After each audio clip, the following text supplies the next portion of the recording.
قرآن میں فرمایا گیا والذین آمنوا اشد حبا للہ، اشد حبا للہ، اشد کا لفظ آپ جانتے ہیں شدید ترین، جو واقعی صاحب ایمان ہیں وہ شدید ترین محبت کرتے ہیں اللہ کے ساتھ۔ اور رسول نے اپنے بارے میں فرما دیا بہت خوبصورتی سے، لا یؤمن احدکم حتی اکون احب الیہ من والدہ وولدہ والناس اجمعین، تم میں سے کوئی شخص مومن نہیں ہو سکتا جب تک کہ میں اسے اس کے باپ سے، اس کے بیٹے سے اور تمام انسانوں سے زیادہ محبوب نہ ہو جاؤں۔ تو یہ محبت روح ہے، نظر تو نہیں آتی، نظر آئے گی اطاعت کہ آپ نے اللہ کا حکم مانا، رسول کا حکم مانا، لیکن یہ اطاعت عبادت تب بنے گی جبکہ اللہ کی محبت کے جذبے سے سرشار ہو کر اللہ کی اطاعت کی جائے۔ چنانچہ قرآن میں اس کی بڑی عمدہ مثال ہے، جب حضرت موسیٰ علیہ السلام پہلی مرتبہ فرعون کے دربار میں پیش ہوئے تو فرعون نے مذاق اڑایا کہ یہ آیا ہے یہ موسیٰ اور یہ ہارون اس کا بھائی، اور یہ ہم پر حکم چلانا چاہتے ہیں، وَقَوْمُهُمَا لَنَا عَابِدُونَ، حالانکہ ان کی قوم تو ہماری عابد قوم ہے، غلام قوم ہے۔ اب یہاں عبادت کے کیا معنی ہے؟ بنی اسرائیل پوجتے نہیں تھے، وہ بادشاہ کی پرستش نہیں کرتے تھے، لیکن بادشاہ کی اطاعت کرنے پر مجبور تھے، اطاعت کرتے تھے۔ اس کو اس نے کہا وَقَوْمُهُمَا لَنَا عَابِدُونَ، ان کی قوم جو ہے وہ تو ہماری عابد ہے، عبادت گزار ہے، ہماری غلام ہے، ہماری اطاعت شعار ہے، ان کو کیا حق پہنچتا ہے ہماری بلی ہمیں کو میں آؤں۔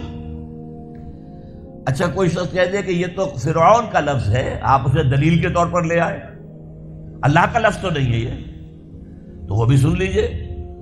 ایک دوسری ملاقات میں حضرت موسیٰ علیہ السلام نے جب دعوت پیش کی تو فرعون نے طنز کیا، الم نربک فینا ولیدا، اے فرعون، اے موسیٰ تم وہی نہیں ہو جسے ہم نے اپنے گھر میں پالا پوسا تھا۔ اللہ تعالیٰ کے حکم سے حضرت موسیٰ کو تو ایک صندوق میں بند کر کے دریائے نیل میں ڈال دیا تھا ان کی والدہ نے۔ وہ محل کے پاس سے گزر رہا تھا کہ وہاں کچھ عورتیں جو ہے دریا پر آئی ہوئی تھی نہانے وغیرہ کے لیے، انہوں نے وہ تابوت جو تھا صندوق وہ پکڑ لیا، اس میں حضرت موسیٰ نکلا ہے، اور اتنے خوبصورت تھے یہ فوراً سمجھ میں آ گیا تھا یہ کوئی اسرائیلی ہے، اور اسرائیلی بچوں کے بارے میں حکم تھا کہ فوراً قتل کر دو، اگر لڑکا ہو، لڑکی ہو تو زندہ رہنے دو۔ لیکن یہاں حضرت آسیہ تھی، فرعون کی ایک بیوی جو مسلمان تھی، بنی اسرائیل میں سے تھی، انہوں نے کہا فرعون سے لا تقتلوہ، مت قتل کرو، قرۃ عین لی ولک، دیکھو ہمارے ہاں اولاد نہیں ہے، یہ تو میرے اور تمہارے لیے آنکھوں کی ٹھنڈک بن جائے گا، دیکھو کتنا خوبصورت بچہ ہے، لہذا ان کو قتل نہیں کیا گیا۔ اللہ تعالیٰ نے ایک جگہ سورہ طٰہٰ میں احسان گنایا ہے حضرت موسیٰ پر، وَأَلْقَيْتُ عَلَيْكَ مَحَبَّةً مِّنِّي،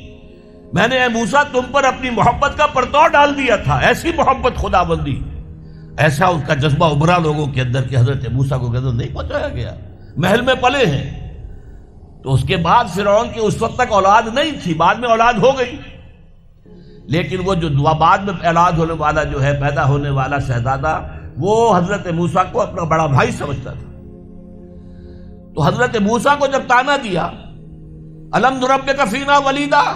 اے موسیٰ تم وہی نہیں ہو جسے ہم نے بچپن میں پالا پوسا تھا، ہمارے ٹکڑوں پر پلے اور آج ہمارے منہ کو آ رہے ہو۔ اس کا جواب کیا دیا حضرت موسیٰ نے؟ وَتِلْكَ نِعْمَةٌ تَمُنُّهَا عَلَيَّ أَنْ عَبَّدتَّ بَنِي اسرائیل، بڑا احسان کیا تو نے کہ مجھے اپنے گھر میں پال دیا اور میری ساری قوم کو غلام بنا رکھا ہے۔ ان عبدت بنی اسرائیل، یہاں بھی لفظ عبادت آیا، تو لفظ عبادت کا پہلا اطلاق اطاعت پر ہے، البتہ اس کی روح جو ہے وہ محبت ہے، روح نظر نہیں آئے گی، جسم نظر آئے گا، لہذا عبادت کا جسم اطاعت، اللہ کی اطاعت ہمہ تن ہمہ وقت ہمہ وجوہ، اور اللہ کی اطاعت کا راستہ اللہ کے رسول کی اطاعت۔ بمصطفیٰ برساں خیش را کے دی ہمہ اوست،